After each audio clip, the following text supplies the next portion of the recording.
Pessoal, tudo jóia? Sejam bem-vindos ao meu canal Escrever e Viver.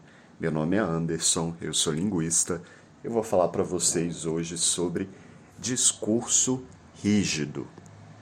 Rigidez no discurso. Nós, como sujeitos, adquirimos experiências e vivemos em um país, falamos uma língua e a gente começa a manutencionar nas nossas ações e no nosso discurso, às vezes, certa rigidez. Às vezes há nuances rígidas nas nossas ações e nos nossos próprios discursos, que manutencionam as ações e vice-versa. Às vezes a gente traz isso da nossa família e às vezes a gente mesmo, com as conexões que a gente faz na nossa cabeça, das experiências, nossas constatações e frustrações, gente. Isso é natural, todo mundo faz isso.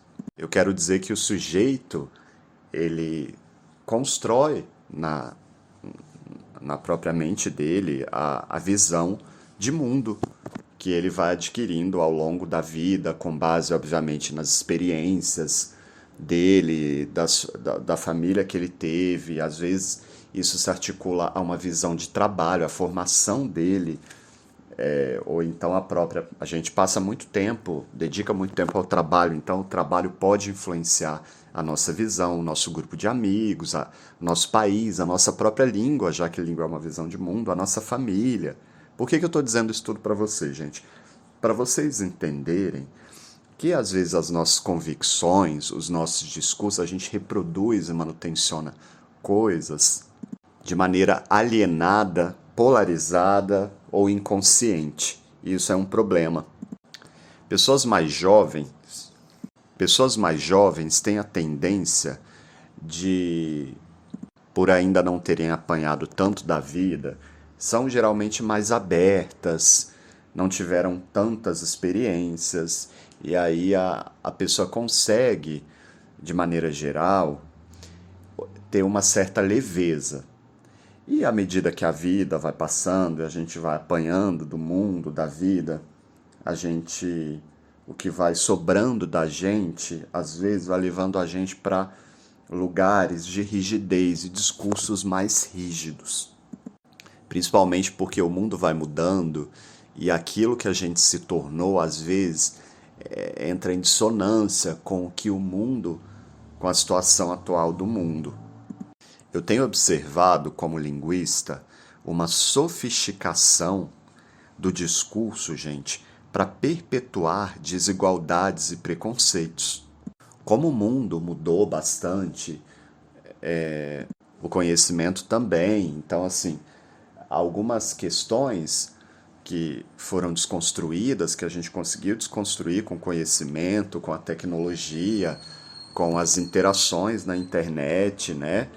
Elas tiveram de ser sofisticadas para continuarem acontecendo e para se legitimarem. E às vezes a gente fica até confuso para entender esses posicionamentos, porque eles são tão falaciosos, eles estão tão sofisticados e são proferidos por pessoas em diversos níveis de poder e de diversas classes sociais também, que a gente, e de diversos grupos, eu quero dizer assim, às vezes esse discurso é contrário ao próprio grupo, à própria pessoa, e mesmo assim a pessoa tem gente ali manutencionando, que parece absurdo, às vezes, negar o que está sendo dito. E eu digo isso aqui, gente, para vocês, numa perspectiva mais universalista, e não numa perspectiva polarizada. Eu quero dizer nesse sentido que a gente tem que olhar para o discurso, para os vários discursos, de uma maneira mais universal, mas a gente também não pode esquecer daquilo que é problemático, que a gente talvez queira manutencionar como preconceitos, desigualdade, por meio do discurso. Vou dar um exemplo aqui. Em relação, por exemplo, ao racismo, vocês vão encontrar justificativas como esta. Olha só. Mas como que a pessoa quer falar de racismo, mas me chamou de branquela azeda? Ou então vocês vão ouvir coisas como esta, de que os filmes atualmente inverteram a lógica do passado para colocar, por exemplo, para modificar o curso da história e colocar, por exemplo, um rei negro em filmes distorcendo a verdade, que isso não deve ser aceito. Esses discursos são uma maneira sofisticada, gente, de perpetuar preconceito e desigualdade. Quero dizer o seguinte, já que a sociedade evoluiu e a gente falava muita barbaridade no passado por falta de conhecimento, a sociedade está um pouco mais... complicado falar isso, mas melhorou um pouquinho, mesmo que seja 1% ali em relação ao conhecimento, e aí surgiram esses discursos, né, que tendem a um nível mais falacioso, mas eles conseguem enganar muita gente. E eles são perpetuados por uma dificuldade, e eu tinha dito para vocês, uma certa dissonância do sujeito que não consegue se adaptar por causa das porradas que o mundo dá na gente, a vida, né? E não consegue se desenvolver, não consegue evoluir como a sociedade evoluiu, e aí tenta encobrir o pensamento nessas questões rígidas. E aí começam a se proteger num moralismo exacerbado. Gente, quando vocês começarem a perceber um moralismo exacerbado no discurso, isso vai revelar muitos bloqueios de pessoas, esse posicionamento assim mais rígido, gente, isso revela, mesmo que pareça bonito, numa perspectiva de amor, por exemplo, tem que permanecer junto, por exemplo, na internet, assim, isso acontece muito com artistas que mudam de parceiro, parceira facilmente e fica aquela coisa líquida, né, que desconstitui a família, né, e aí vai ter muita gente que vai falar assim, você não é capaz de amar, né, ou então você só pensa em sexo, tem que ficar mudando o tempo inteiro, porque não consegue ficar ali com a mesma mulher ou o mesmo homem a vida inteira. Essa rigidez, gente, o ser humano não é rígido desse jeito. A gente não pode imaginar, a gente pode imaginar para a nossa vida, né? Para os nossos princípios, para o que a gente quiser. A gente pode escolher, né? E tal, mas a gente não pode, a gente tem que ter uma certa flexibilidade, porque um dia a gente vai morrer. E porque a vida, ela não é rígida desse jeito, as pessoas não conseguem manutencionar essa rigidez toda. E porque se você tem um aspecto da sua vida que você tem um posicionamento mais rígido, ali você se diz mais assertivo, em outro aspecto da sua vida você não vai ter isso desse jeito, porque o ser humano, gente, é diverso, a nossa natureza é múltipla. E isso sai de uma esfera nacional para uma perspectiva internacional, que está muito além de qualquer questão moral. E é muito triste ver que pessoas ao longo de uma vida vão se calcificando pelas experiências negativas e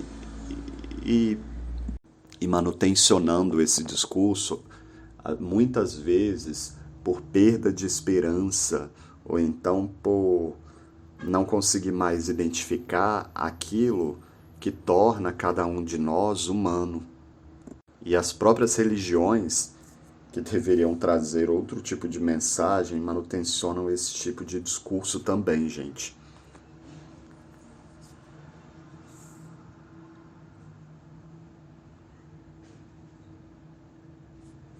E aí a gente começa a entrar em transe coletiva, também numa perspectiva nacional, o que justifica muito no Brasil essa polarização entre esquerda e direita, por exemplo, e uma dificuldade de ver um meio termo.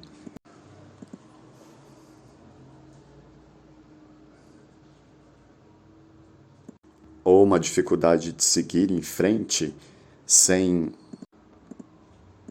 com um sentimento de gratidão ou com um olhar para a própria experiência sem querer condenar o mundo das suas próprias frustrações e da sua própria incapacidade, esquecendo que as outras pessoas têm a dignidade delas também e que isso vai ter relação com experiências diferentes. Acho importante a gente pensar sempre quando a gente começar a ver uma rigidez na nossa vida, porque a gente oscila e a gente vai oscilar em vários momentos da nossa vida. E para a gente não se perder nesse caminho, para a gente encontrar ali o caminho do meio do Aristóteles, né? Para a gente não ficar nesses polos e para a gente não manutencionar esse discurso rígido, tipicamente brasileiro, a gente precisa sempre imaginar que a gente vai morrer, né?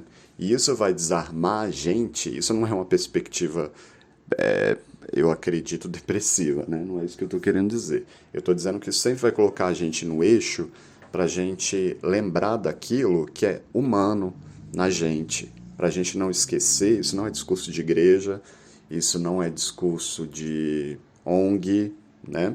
Eu estou falando de uma perspectiva filosófica um pouco também, e acho que sensata para pensar nas variações que o mundo representa e de como viver de uma maneira que não seja, né, ali o caminho do Aristóteles mesmo, né, de você encontrar um meio termo ali para a sua vida.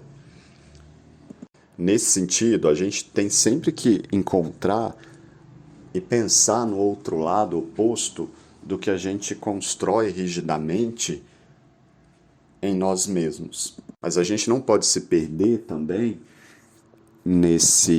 quando esse outro lado é uma tentativa sofisticada, e é por isso que eu gravei aqui esse áudio, para poder permitir que se perpetuem discursos preconceituosos e algumas questões que limitam a nossa convivência, como ocorreu no caso de guerras, né?